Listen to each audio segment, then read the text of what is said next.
Bismillahirrahmanirrahim. Assalamualaikum warahmatullahi wabarakatuh. Perkenalkan, saya Mulyadi, mahasiswa pasca sarjana ilmu manajemen. Pada kesempatan kali ini saya akan memaparkan tentang tugas yang diberikan oleh dosen pengampu, dosen Profesor Dr. Ibu Nurwati, SE MSI, dengan tema memperbaiki kompetensi. Jadi untuk jenis dan kategori kompetensi ada beberapa petikan. Yang pertama dari Laile, Spencer, dan Signe, kompetensi karakteristik dasar perilaku individu yang berhubungan dengan kriteria acuan efektif dan atau kinerja unggul di dalam pekerjaan atau situasi. Kemudian menurut Michael Armstrong, kompetensi yaitu apa yang orang bawa pada suatu pekerjaan dalam bentuk tipe dan tingkat perilaku yang berbeda. Kompetensi menentukan aspek proses, kinerja, dan pekerjaan. Sementara Margaret Dell, kompetensi menggambarkan dasar pengetahuan dan standar kinerja yang disyaratkan agar berhasil menyelesaikan pekerjaan atau memegang suatu jabatan. Kompetensi kemampuan untuk menjalankan aktivitas dalam pekerjaan. Sementara menurut Training Agency, kompetensi yaitu kemampuan untuk menjalankan aktivitas dalam pekerjaan atau fungsi sesuatu yang standar kerja yang diharapkan. Menurut Michael, kompetensi karakteristik dasar personal yang menjadi faktor penentu sukses tidaknya seorang dalam mengerjakan suatu pekerjaan atau situasi. Sementara berdasarkan SK Kepala Badan Kepegawaian Negara tahun 2023, kompetensi, kemampuan, dan karakteristik yang dimiliki oleh seorang pegawai negeri sipil berupa pengetahuan, keterampilan, dan sikap perilaku yang diperlukan dalam melaksanakan tugas jabatan sehingga pegawai negeri sipil tersebut dapat melaksanakan tugasnya secara profesional, efektif, dan efisien. Margaret Dell di 2023, kompetensi menggambarkan dasar pengetahuan dan standar kinerja yang disyaratkan agar berhasil menyelesaikan pekerjaan atau memegang suatu jabatan. Sementara praktisi manajemen sumber daya manusia, kompetensi yaitu ekspresi dari karakteristik seseorang.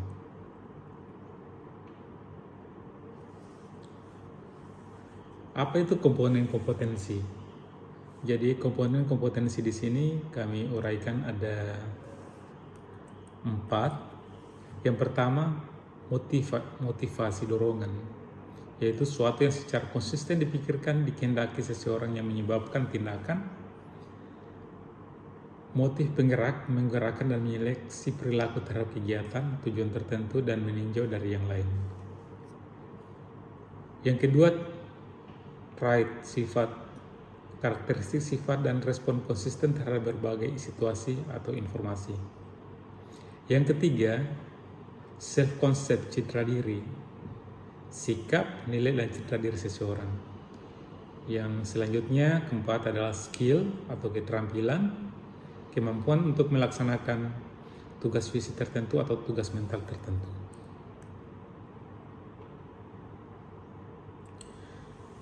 Kemudian kami lanjut di poin berikutnya, perlunya kompetensi diperbaiki. Determinan yang mempengaruhi atau membentuk kompetensi yang pertama, kepercayaan dan nilai. Apa itu kepercayaan dan nilai? Kepercayaan dan nilai seseorang terhadap sesuatu sangat berpengaruh terhadap sikap dan perilaku seseorang. Selanjutnya, yang kedua adalah keahlian atau keterampilan. Aspek ini memegang peranan penting dalam membentuk kompetensi. Contoh, public speaking adalah keterampilan dapat dipelajari dan dipraktikkan dan diperbaiki. Yang ketiga, pengalaman. Pengalaman merupakan elemen penting dalam membentuk penguasaan kompetensi seseorang terhadap tugas. Yang keempat, karakteristik personal. Karakteristik kepribadian seseorang turut berpengaruh terhadap kompetensi seseorang. Yang kelima, motivasi. Motivasi seseorang terhadap suatu pekerjaan, aktivitas akan berpengaruh terhadap hasil yang dicapai. Yang keenam, isu emosional. Hambatan dan blok emosional seringkali membatasi penguasaan kompetensi. Yang ketujuh adalah kapasitas intelektual, yaitu kapasitas intelektual seseorang akan berpengaruh terhadap pengaruh kompetensi. Sementara untuk tingkat perbaikan kompetensi terbagi atas 3. Yang pertama, mudah diperbaiki, agak sulit diperbaiki, dan sulit diperbaiki. Apa itu yang mudah diperbaiki? Yang pertama, mengembangkan orang lain, efisiensi produk, kerja tim, keahlian teknis, orientasi pelayanan, dan pengelola kerjaan. Itulah kompetensi yang mudah diperbaiki. Sementara kompetensi yang agak sulit diperbaiki, yang pertama, orientasi hasil, kualitas, kepuasan, pengaruh, penyelesaian konflik, pemikiran, analisis kecerdasan organisasi. Sementara kompetensi yang sudah diperbaiki, yang pertama, inisiatif, inovasi, integritas, dan kejujuran, pengelolaan tekanan kejiwaan, pemikiran konseptual, dan fleksibilitas. Metode penilaian kompetensi. Alternatif untuk desain studi kompetensi, yang pertama, desain studi terbaik atau klasik dengan menggunakan sampel. Yang kedua, desain studi pendekatan dengan panel ahli. Yang ketiga, studi terhadap suatu pemegang jabatan dan pekerjaan masa depan di mana tidak cukup pemegang jabatan memperoleh sampel dari kinerja yang unggul dan rata-rata. Untuk rancangan studi terbaik model kompetensi terhadap dengan menggunakan sampel terdiri 6 tahap. Yang pertama, menetapkan kriteria kinerja efektif. Kedua, mengidentifikasi kriteria sampel. Yang ketiga, mengumpulkan data. Keempat, menganalisis data dan mengembangkan kompetensi. Yang kelima, validasi model kompetensi. Yang keenam, mempersiapkan penerapan model kompetensi.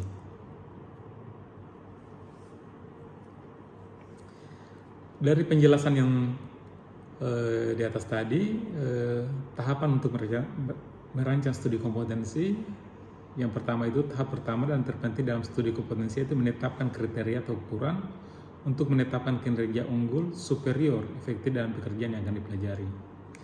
Yang kedua, mengidentifikasi kriteria sampel. Kriteria efektivitas kinerja atau penilaian dikembangkan dalam tahap suatu digunakan untuk mengidentifikasi kelompok yang secara jelas dapat dikategorikan berkinerja unggul dan berkinerja rata-rata. Yang ketiga, metode pengumpulan data observasi menurut model kompetensi yang digunakan. Yang keempat, analisis data dengan mengembangkan model kompetensi. Pada tahap ini, data yang seluruh sumber dianalisis untuk mengidentifikasi kompetensi kepribadian dan keahlian yang membedakan kinerja superior dan kinerja rata-rata. Sementara yang kelima, model kompetensi yang diuji dengan melihat jika model dimaksud memprediksikan kinerja dari orang-orang dalam kedua kelompok sampel pada waktu yang sama. Sementara yang keenam, mempersiapkan penerapan model kompetensi apabila model ini telah divalidasi. Model kompetensi ini telah dapat digunakan untuk berbagai keperluan. Untuk dimensi kompetensi, menurut Richard E. Boyatis tahun 1995 dalam Williams 2022 membagi kompetensi dalam klaster gugus dan dimensi. Yang pertama, 1. Kemampuan manajemen tujuan dan tindakan dimensi, efisiensi perencanaan inisiatif terhadap pada hal rinci, kontrol diri, dan fleksibilitas.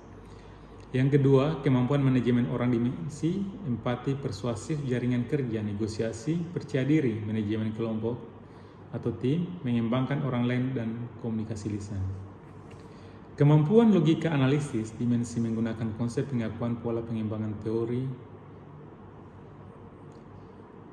Selanjutnya, menurut Dulewicz tahun 1989 dalam Armstrong tahun 1995, membagi kompetensi dalam gugus dan dimensi.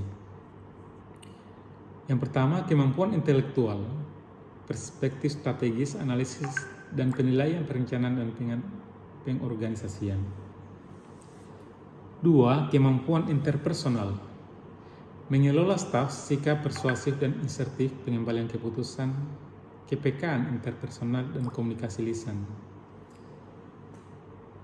Yang ketiga, kemampuan adaptabilitas, adaptasi, kemampuan orientasi hasil, sikap GIG, dan inisiatif motivasi berprestasi dan kepekaan bisnis.